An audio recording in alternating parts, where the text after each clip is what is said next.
Recientemente en mis redes sociales, especialmente en Facebook, recibí una pequeña andanada, y digo pequeña porque fueron unas cuantas, pero seguidas y durante breve tiempo un breve espacio de tiempo, muchas de ellas, eh, de ataques, y cuando no de ataques, de críticas directas, no dirigidas a mí, sino dirigidas al Papa, y dirigidas indirectamente a mí porque me consideran que soy un defensor del Papa, que no debería hacerlo y que debería tomar la postura específicamente del tradicionalismo, ¿no? Este fue un ataque de tradicionalistas. Y estos tradicionalistas, hombres, mujeres, me pegaban historias de sitios tradicionalistas como si estas historias fueran verdaderas, ¿no? Cuando son o son exageradas, o son completamente falsas, o son simplemente una porción de la realidad elegida deliberadamente para mostrar eh, algo malo del Papa sin ponerlo en contexto o sin explicar de dónde viene, ¿no? Entonces, lo que yo he decidido y tengo como política desde hace mucho tiempo, es decir, no he decidido recién ahora, sino lo que sigo haciendo, es bloqueándolos, porque he descubierto que con estas personas es imposible dialogar, que son personas que han caído en un fanatismo que creo yo, y no quiero juzgar el alma, pero creo yo, está vinculado con la soberbia absoluta de creerse que están por encima del Papa. Entonces, eh, esto anuncio para los tradicionalistas que todavía tienen el estómago de escucharme, porque los que me contestan y me critican y ponen su post ahí de ataques en mi cuenta de Facebook, son personas que me escuchan. Y no sé para qué me escuchan cuando saben que yo sigo las enseñanzas de el documento Ecclesia Dei publicado por San Juan Pablo II, en el que señala que el lefebrismo y que los tradicionalistas son un cisma, son una organización cismática separada de la Iglesia. Y por si acaso, cuando ustedes le digan esto a un tradicionalista, él va a decir, no, pero hubo un cardenal que dijo que en realidad nosotros no éramos un cisma en una entrevista en la revista 30 Jordi.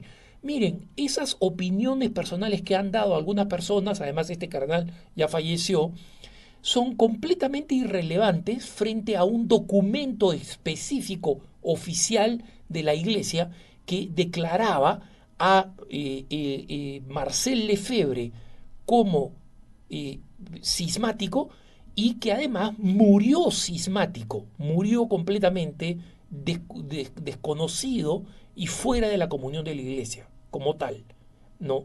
Entonces, el, eh, el, últimamente se han tomado algunas medidas, especialmente por la generosidad del Papa Francisco, de permitirle dar los sacramentos para que sus sacramentos no sean ilícitos durante el año de la misericordia. Luego les ha extendido para que puedan dar también la confesión de manera lícita, porque quien se confesaba antes de eso con un seguidor del lefebrismo, con un tradicionalista, estaba realizando una confesión ilícita, es decir, que era necesario sanar y reproducir, ¿no?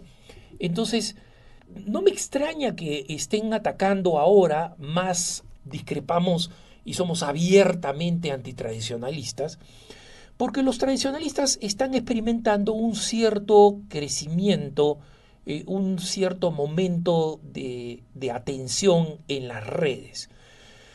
¿Y por qué? Porque estamos en una iglesia que está en crisis. Vemos nosotros los casos de escándalos sexuales, de abusos sexuales, la poca reacción de los obispos, las ambigüedades con las que se tratan estos temas, la presencia de personas cuestionables, muchas veces cercanas o en el entorno del Papa, y todo esto ciertamente eh, incrementa la sensación de crisis en la iglesia.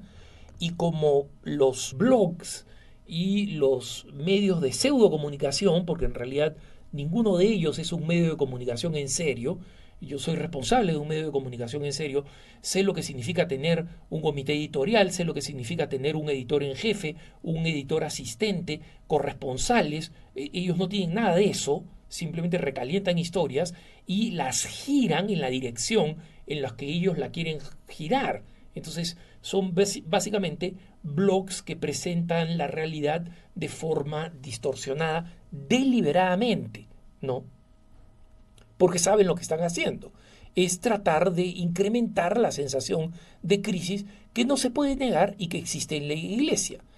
Y las crisis siempre han generado movimientos críticos, movimientos contrarios a la autoridad de la iglesia, movimientos contrarios a la primacía de Pedro, y no en raras ocasiones han generado movimientos cismáticos. Me pongo a pensar, por ejemplo, en los cátaros, ¿no? Esa herejía que eh, se popularizó en la época de San Francisco de Asís y que viene del griego cátaros, que significaban los puros. Ellos se presentaban, como se presentan los lefebristas, en los puros, los que conservan la autenticidad, la pureza de la religión y de la fe, ¿no? Y que todos los demás son sucios, son impuros y han sido contaminados, en el caso de los lefebristas, por el Concilio Vaticano II, por las enseñanzas y las malas prácticas que han seguido al concilio. Y ojo, muchas de las críticas a las cosas que han pasado después del concilio, podemos coincidir con los lefebristas en alguna de esas críticas, pero no en mucho más, ¿no? Porque no coincidimos en cuáles son las causas de esas crisis que se han presentado después del Concilio Vaticano II, ¿no? Pero el anterior cisma, el cisma más reciente que ha experimentado la Iglesia Católica, fue en el siglo XIX y fue el que produjeron los así llamados veterocatólicos o antiguos católicos o viejo católicos, ¿no? Es un término que ustedes van a encontrar en algunas personas porque varios sacerdotes que se han salido de la iglesia y quieren seguir celebrando se llaman a sí mismos veterocatólicos o viejo católicos para tratar, digamos, de seguir viviendo del sacerdocio, ¿no? Pero los veterocatólicos fue un movimiento que fue popular en Alemania y en Francia especialmente, ¿no? Que fueron quienes se opusieron a la proclamación del dogma de la infalibilidad papal en el Concilio Vaticano I en la segunda mitad del siglo XIX, ¿no?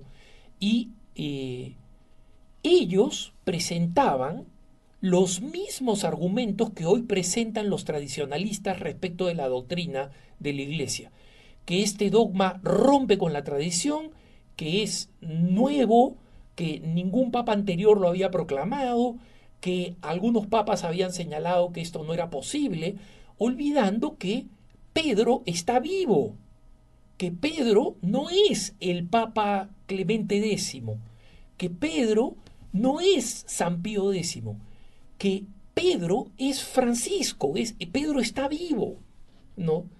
Y que él tiene la potestad para interpretar y establecer los dogmas, ¿no?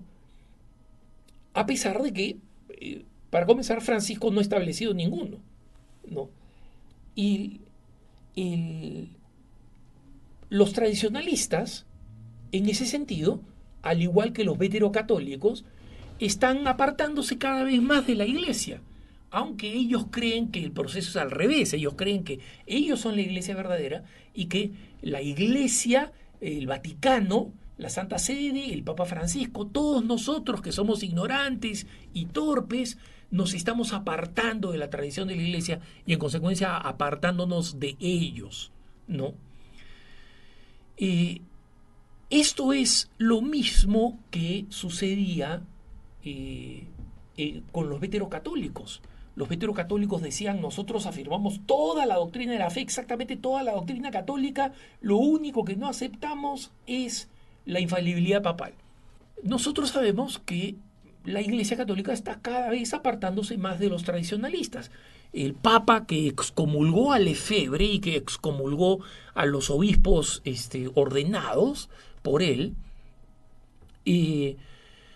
es ahora proclamado santo, es San Juan Pablo II, ¿no? Y para los tradicionalistas es un nuevo punto de obstáculo. Me pregunto si ellos van a aceptarían la santidad de Pablo VI, si aceptarían la santidad de San Juan XXIII, si aceptarían la santidad de San Juan Pablo II, que excomulgó a Lefebvre.